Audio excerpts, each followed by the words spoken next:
Bismillahirrahmanirrahim. Assalamualaikum warahmatullahi wabarakatuh. Sampurasun.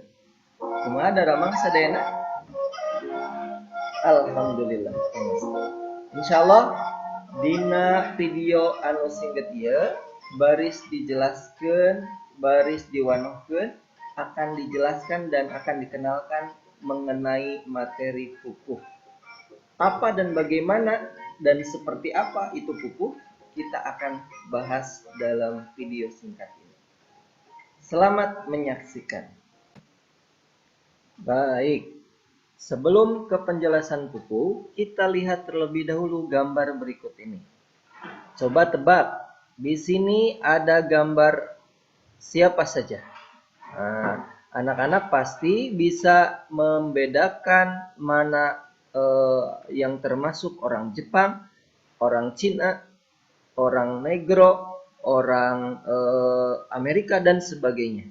Nah, yang jadi pertanyaan, kenapa kita bisa membedakan orang-orang yang berbeda-beda negara tadi itu? Nah, contoh lain, kita akan lihat contoh yang lainnya. Nah, di negara kita sendiri, negara dengan berbagai macam suku, bisa kita lihat di gambar berikut ini, beda-beda ternyata ya, macam-macam sukunya ya. Tapi walaupun berbeda-beda, kita bisa membedakan, bisa menyebutkan mana yang orang Jawa, mana yang orang Sunda, mana orang Sumatera dan sebagainya. Nah, yang jadi pertanyaannya, kenapa kita bisa membedakan suku-suku tersebut?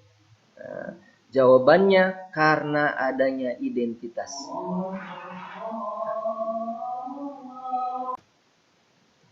Nah, Allah Subhanahu wa taala berfirman dalam Al-Qur'an, A'udzubillahi minasyaitonirrajim, ya ayyuhan nasu inna khalaqnakum min dzakari wa unsa wa ja'alnakum syu'uban wa qabaila lita'arufu. Ya ayyuhan nas, wahai manusia, inna sesungguhnya, khalaqnakum, kalian semua diciptakan, min dari zakarin, laki-laki, wa unsa dan juga perempuan, wa ja'alnakum dan dijadikan kalian semua syu'uban, bersuku-suku, wa qabaila dan berbangsa-bangsa, lita'arufu, untuk saling mengenal.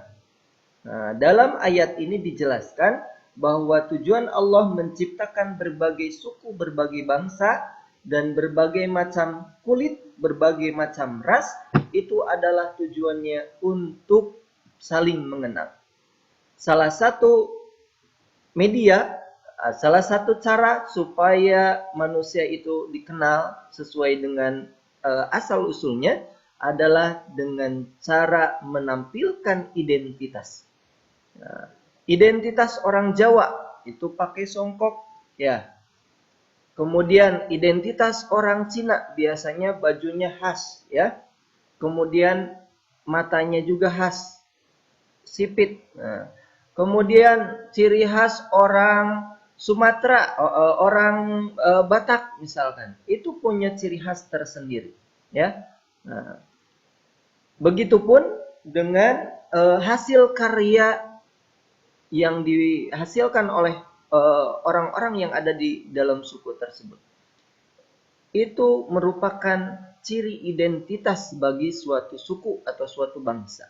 Nah, misalkan saja ini adalah wayang kulit. Nah, wayang kulit adalah identitas orang-orang Jawa Tengah. Nah, kalau orang Jawa Barat itu ciri khasnya bukan wayang kulit, tapi wayang golek. Nah, begitupun misalkan produk permainan. Nah, kalau di Sunda, gambar yang sebelah sini, yang di atas ini adalah orai-oraian. Tapi kalau di Betawi bukan orai-oraian, tapi ular naga, ya, ular naga panjang, dan nama-nama di tempat lain bisa jadi berbeda. Kemudian gambar yang di bawah ini, di Sunda disebut dengan di Sunda disebut dengan cing ciripit, permainan cing ciripit. Tapi kalau di Jawa itu disebut dengan cublek-cublek suang. Nah, setiap daerah bisa jadi permainannya sama, tapi nama-namanya berbeda. Kenapa? Karena punya identitas. Ya, menjadi ciri. Salah satu ciri atau identitas yang dimiliki oleh orang Sunda, hasil karya orang Sunda adalah pupuh. Nah, apa itu pupuh? Pupuh nyaeta karya sastra anu mangrupa puisi buhun anu kauger ku guru lagu atau vokal akhir jeung guru wilang atau kosakata. Pupuh yaitu karya sastra yang berupa puisi lama. Yang ada batasannya. Apa saja batasannya? Batasannya berupa guru lagu atau vokal akhir dan juga guru wilang atau kosakata. Kita akan pelajari lebih lanjut apa yang disebut dengan guru lagu. Guru lagu bisa disebut juga vokal akhir. Nah, kita langsung ke contoh biar paham. Contoh misalkan kalimat yang pertama, hayu urang nembangkeun pupuh kinanti. Kalimat yang kedua, saha kamari anu teu lebet sakola. Nu katilu, kamari unyil main ucing sumput. Nah, dina tilu kalimat ieu urang tataan hiji-hiji mana guru laguna. Kita coba cari mana guru lagu dari setiap kalimat berikut ini. Ya, dalam kalimat pertama, hayu urang nembangkeun pupuh kinanti. Ayo kita menyanyikan pupuh kinanti. Nah, dalam kalimat ini sesuai dengan pengertian guru lagu atau vokal akhir berarti harus mencari huruf vokal terakhir. Pertanyaannya, huruf vokal itu apa saja? Nah, kita ingat lagi ya, kita ingat-ingat lagi. Yang pertama yang disebut huruf vokal itu atau yang termasuk huruf vokal itu adalah A. Kemudian I, kemudian U, kemudian O, dan terakhir E. Ini kalau dalam bahasa Indonesia. Nah, tapi kalau dalam bahasa Sunda ada tambahan, ada E sama ada E. Apa bedanya E dengan E? Kalau E itu ada cureknya atau ada topinya kalau anak-anak di kelas ya. Nah, biasanya seperti ini. Sementara kalau E itu tidak ada topinya. Contoh kalimat yang menggunakan kata E, misalkan ember. Nah, kalau E, peyem misalkan. Kalau E, misalkan nembangkeun. Nah, nembangkeun di sini nembangkeun itu menggunakan e. Nah, kembali lagi ke kalimat yang pertama ini. Contoh kalimat pertama ini. Nah, guru lagu adalah vokal akhir, maka kalimat yang pertama vokal akhirnya adalah apa? I, betul, ya. Nah, vokal terakhir dari kalimat pertama adalah huruf I. Nah, kita coba lihat contoh yang kedua. Saha kamari anu teu lebet sekolah? Nah, siapa kemarin yang tidak masuk sekolah? Nah, di sini vokal akhirnya apa? Betul, huruf A. Nah, A itu huruf vokal ya, termasuk huruf vokal. Nah, berikutnya, contoh yang ketiga. Kamari unyil main ucing sumput. Nah, di kalimat yang ketiga ini, ternyata huruf terakhirnya itu adalah T. Pertanyaannya, huruf T itu termasuk vokal atau bukan? Bukan, ya. Karena huruf vokal itu A, I, U, O, E, sama E. Ya. Nah, berarti di kalimat yang ketiga huruf vokal terakhirnya bukan T. Nah, berarti yang mana dong? Nah, kita coba lihat dari ujung, yang paling ujung kan vokal terakhir ya. Berarti huruf-huruf yang ada di akhir. Sebelum T ternyata ada U. Nah, kita coba U itu huruf vokal atau bukan? Nah, ternyata huruf vokal. Berarti kalimat yang ketiga ini huruf vokal terakhirnya atau guru lagunya adalah U. Ya, bisa dipahami ya? Insya Allah paham ya. Berikutnya. Nah, berikutnya kita akan mempelajari apa itu guru wilang. Nah, guru wilang disebut juga kosakata atau kosakecap. Ya, kita langsung ke contoh. Hayu orang nembangkeun pupuh kinanti. Kalimatnya masih yang tadi ya. Saha kamari anu teu lebet sekolah. Kamari unyil main kucing sumput. Bapak sudah memberikan warna supaya anak-anak bisa membedakan dengan jelas ya, bisa lebih memahami dengan baik. Hayu urang nembangkeun pupuh kinanti. Ini kalimat yang pertama. Nah, berarti kita hitung ada berapa jumlah kosakata di kalimat yang pertama ini. Ha hiji, yu dua, u tilu, rang opat, 6 5, bang genep, keun 7, pu 8, pu 8, ki 10, nan 11, ti 12. Berarti di kalimat anu kahiji, di kalimat yang pertama jumlah kosakatanya ada 12. Nah, berikutnya kita coba hitung lagi. Saha kamari anu teu lebet sekolah? Saha kamari anu teu lebet sakola.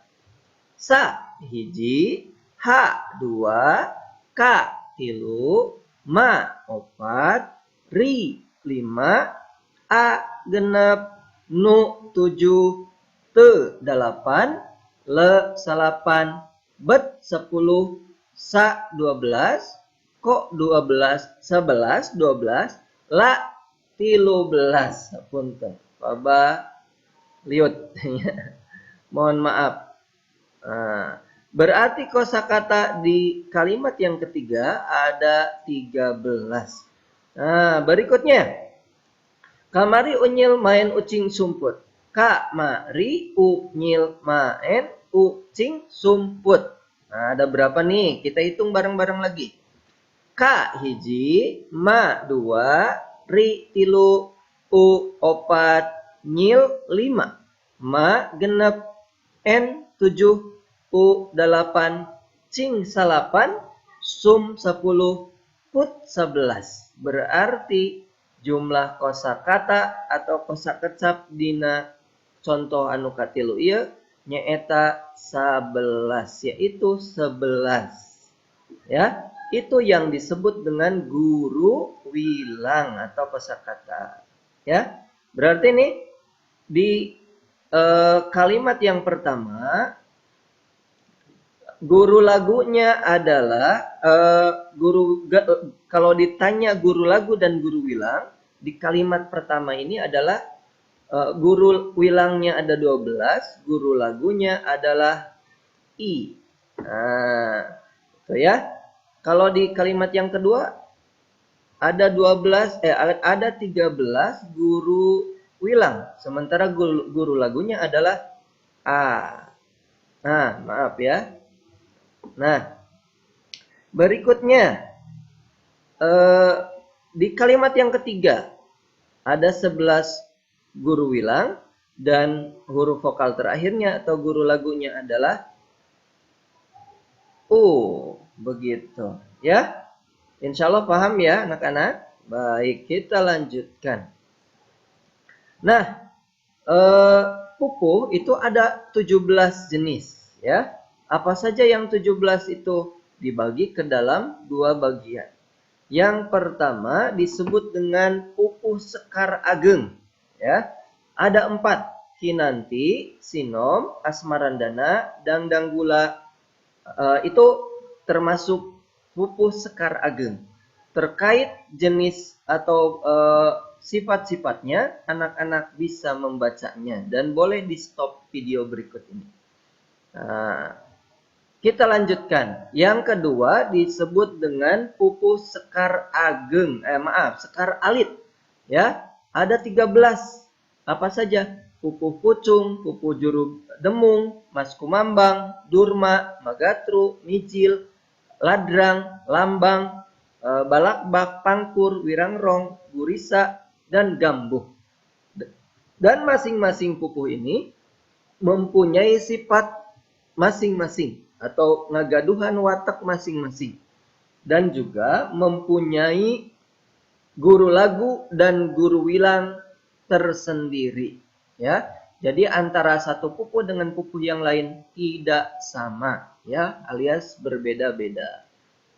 Nah, demikian anak-anak untuk video pembelajaran kali ini.